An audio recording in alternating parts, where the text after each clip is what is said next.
On passe au dossier de la rédaction avec ce soir une visite originale. Vous allez le voir, du centre-ville de Saint-Nazaire, une visite virtuelle en 3 dimensions. C'est la société Apsis Info qui vient de créer ce nouveau service sur Internet. Dans les prochaines années, ce type de technologie pourrait notamment servir à la conception des projets immobiliers. C'est un dossier préparé par David Frotté.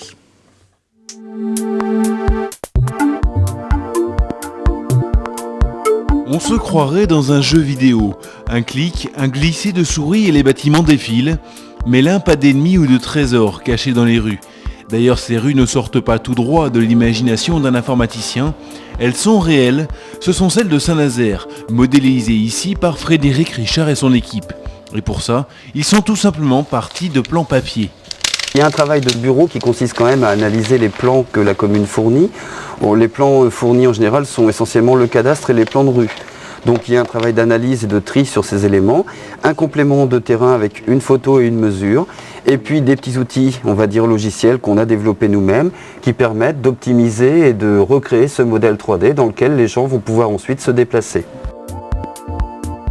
Et se déplacer dans la ville est très simple. Il suffit de bouger la souris pour avancer, se tourner ou prendre de la hauteur. Cela peut paraître ludique, mais l'outil est d'abord destiné à un usage professionnel, car tout y est, les bâtiments existants donc, mais aussi des projets immobiliers et toutes les infrastructures invisibles de la ville, gaz, eau et électricité. Ici, le principe est de dire on regroupe toutes les informations dans un modèle facile à utiliser, dans lequel on peut se déplacer, qui a ce côté 3D donc qui lui donne un peu de réalité en termes de déplacement, et on accède aux informations par des simples clics sur les objets ou en éteignant les couches qui représentent la voirie ou les trottoirs.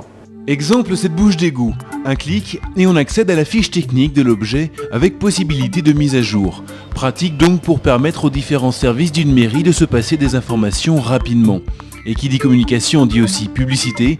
Pour 30 € par mois, on peut avoir sa propre pub dans la ville virtuelle avec un bon vieux panneau ou tout simplement pignon sur rue. En arpentant les rues de la ville de Saint-Nazaire, donc on peut découvrir les vitrines des magasins et avec un simple clic sur la vitrine du magasin, on accède au site, là en l'occurrence du Cinéville. Et là aussi, on peut préférer une page classique ou jouer la carte 3D. On a créé donc une galerie virtuelle donc pour une artiste peintre. Donc on peut y accéder donc grâce toujours à un clic sur une image. Et donc on ouvre le site, donc réalisé entièrement donc en 3D temps réel. Et donc ce qui nous permet de visionner donc la galerie virtuelle de l'artiste. Mais le plus dur va être de convaincre les villes de mettre la main à la poche, car le coût lui est loin d'être virtuel, 800 € pour chaque hectare modélisé. Rien que pour l'île de Nantes, il faudrait donc compter plus de 250 000 €.